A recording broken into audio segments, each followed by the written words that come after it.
Campus ওরা ভাঙছে, আমরা তাদের প্রতিশোধ দিতে চাই।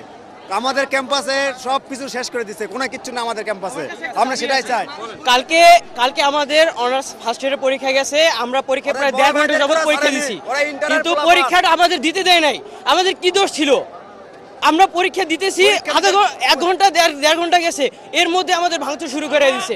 ভাগে বলে আমরা 3 তলা পরীক্ষা দিছি, ওরা 2 তলা আইসা পুরো সব ভেঙে দিছে, পুরো ভেঙে দিছে। আনতে পারে, কিন্তু আমাদের একজন টিচার, সে তো একজন গুরুজন, তাকে কখনো অন্যায় করে, সে তো কখনো ভুল করে না। তার গায়ে সে পরীক্ষা হলে, সে পরীক্ষা চলতে, সেখানে তারা সন্ত্রাসীরা তারা দা কাজ নিয়ে রাম দাও বিভিন্ন জিনিসপত্র নিয়ে আমাদের কলেজে হামলা করছে। এটা কেন? তারা বিভিন্নভাবে করতে পারে, কিন্তু সেক্ষেত্রে মানুষের সাথে রাস্তা চলার পথে দস্তাবেজ হতে পারে, কিন্তু কখনো মানুষ কলেজের উপর হামলা, এটা কিরকম শিক্ষিত হতে পারে? আমরা মনে করি না ডিএমআরসি কোনো শিক্ষার্থী, সেটা শিক্ষার্থী না, এটা আমরা সন্ত্রাসী, তারা সন্ত্রাসী, তাদের খাটিয়ে এই বাংলায় আমরা রাখবো না ইনশাল্লাহ। আমাদের বন্ধুদেরকে তারা গায়ে হাত দিছে, এবং আমাদের বন্ধুদের চোখের পানি আমরা সামলাতে পারি না। আমরা তাদেরকে একেবারে নির্দিষ্ট করে দিব, কঠিন জবাব দিব। আমরা কঠিন জবাব দিব, ইনশাআল্লাহ কঠিন জবাব দিব। আওয়ামী লীগের দোসর, ও 17 বছর আওয়ামী লীগের মিছিল মিটিং সব জায়গায় ছিল। 5 তারিখের আগে ওর কলেজের ছাত্রদেরকে বলছে যারা আন্দোলন করবে তাদেরকে টিসি দেওয়া হবে। সে এখানে এখন বিএমপি করে বলে, এখন বলতে সে নাকি ছাত্রদের পক্ষে। এরকম একটা আওয়ামী লীগের দোষের দ্বারা আমরা এরকম কিছু একটা আশা করি।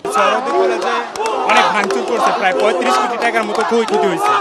সেই ক্ষেত্রে আমরা যে আমাদের অবস্থান কর্মসূচিটা হবে, আমরা একটা নিখিল দাবি চাই, এবং আমাদের যে প্রচারণাটা আছে, এই প্রচারণাটা আমরা অবস্থান কর্মসূচির মাধ্যমে একটা সুষ্ঠু প্রচারণা চাই, যে সুষ্ঠু একটা যৌক্তিক দাবি চাই, সেই দাবি অনুযায়ী আমরা এই কাজটা করব। 7 কলেজের সকল অধ্যক্ষের সাথে কথা হয়েছে, সাথে ঢাকা ইউনিভার্সিটি ডিনের সাথে কথা হয়েছে, সাথে স্বরাষ্ট্র মন্ত্রণালয়ের কথা হয়েছে। ওনারা বলছে আমাদের শান্ত করার জন্য, এটা একটা সুষ্ঠু বিচার হবে। আমাদের ইতিহাসে, বাংলাদেশের ইতিহাসে, 100 বছরের ইতিহাসে এরকম কখনো হয় নাই যে একটা সরকারি কলেজের মধ্যে এত বড় আন্দোলন করা হবে, এত বড় হামলা করা হবে। তোমরা শান্ত হও, উত্তেজিত হয়ে কিছু করা যাবে না। তোমরা যেখানে যেতে চাও সেটা অনেক দূর।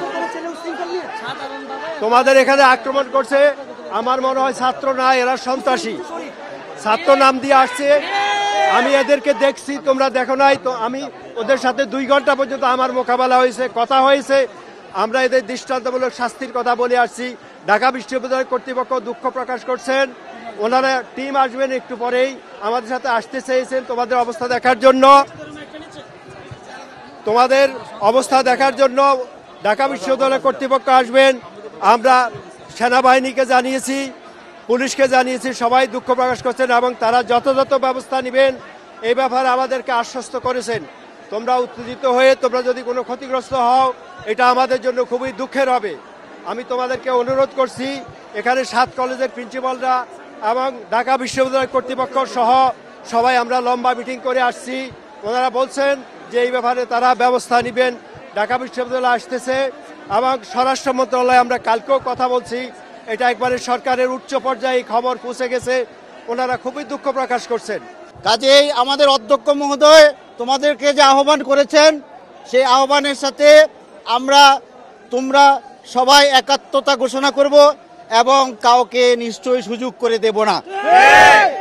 কাজেই তোমরা শান্ত হও এবং কোনোভাবেই ক্যাম্পাসের বাইরে কিন্তু তোমরা যাবে না।